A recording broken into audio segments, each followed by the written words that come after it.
Hi, everybody. It's August 2nd, 2025. Uh,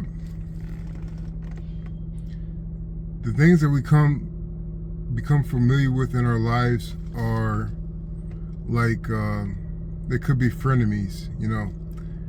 At one point of our lives, they could be the sweet part of our life, and then they sour as we age, and we come to understand that maybe they weren't that good for us. And then time goes by, and then we realize that this tenant in our life isn't going anywhere, and it's taught you lessons. It's brought you through pain, but it's also brought you peace. And so you really can't determine whether this facet of your life is good or bad. It just is a part of your life, and you live with it, and you trust it and distrust it at the same time. And the answers don't come, and you can't get rid of it. So you just accept it, and that's what it teaches. And its most important respect is acceptance. And so that gets me thinking about the banes of our life.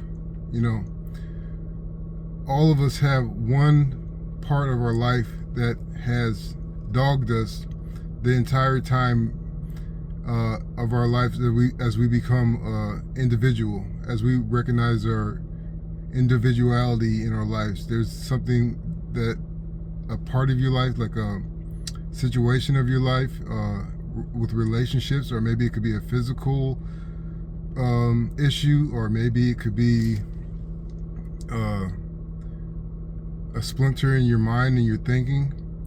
There's always, all of us have one or more banes of our life that continue to teach us lessons, but also wear down on our patience and make us feel almost poor or unfortunate compared to others. And that's only by a limited observation.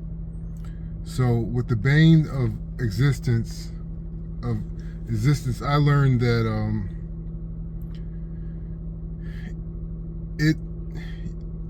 as you get older, you may make an envoy into this bane of your existence to try to force it to force yourself to come to peace with it. And as you try to arrange your battle with this bane and try to subdue it, it just keeps slipping through your fingers. It rebels. It lashes out, and it makes your pain from whatever it does to you even deeper. And so you don't know how to get rid of it. And then you come to find that you can't get rid of it consciously. You can't get rid of it purposely. It has to live out and burn out on its own, and it may never burn out on its own. So what do you do with it? Well, in my experience, I figure that in my bane, it's love. And it's simple, because that is the antidote to a lot of our problems. Some people may oversimplify this and say you just have to be kind and loving and just pour out your heart and have your heart on your sleeve to everything, and it will solve everything. And I wish that was true, but some situations are more multifaceted, are more complex, and just outpouring of love that you don't know what the source is. You just try to shower things with love, doesn't always work. So in my situation, the love that I try to apply to my bane is showing love through patience to myself and to my problems, showing love to my fears, showing love to my aging, and making friends with time passing in my life. And that's how I deal with my bane. Now, we all have different problems and different situations that persist in our lives, and there may be different approaches, but the key to what I think is to finding out what your solution is to your bane and your path of acceptance. It starts with kind of obviously identifying needs. And so it would look like just trying to see first what this problem or situation that dogs you through your life, what is it taking away from you?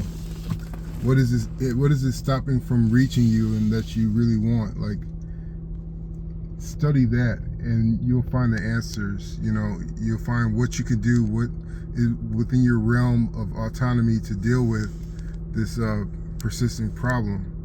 And then just start slowly, because really you want to start slowly because you want to understand exactly what you're doing and why you're doing it and when you should do it. And this comfort with the flow of your life relieves anxiety about passing time and about losing opportunities. If you just take your time and try to be precise and patient with this kind of spiritual surgery, that's going to alleviate the distractions and the blindfold that this bane puts on you through your life. So I might not be able to tell you exactly what to do for your specific problem, but what I do know is that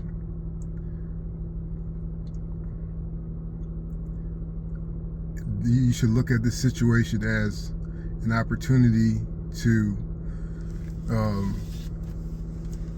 flex your spiritual muscle, to believe in the spiritual, to find your spiritual footing inside of you, because this happens all inside of you.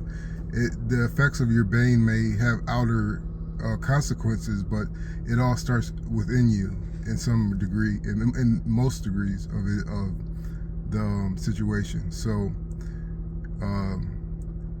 this is the art of self-healing. This is the art of divining spirituality into your daily and internal reality. So what I would say is just start with defining what it is you need to accept and to move on and to chip away at the bane of your existence, and to find yourself at peace with it down the road. And there's no need to rush initially. Just take your time and trust in the Father, Son, Holy Spirit. I hope this helps. Thanks.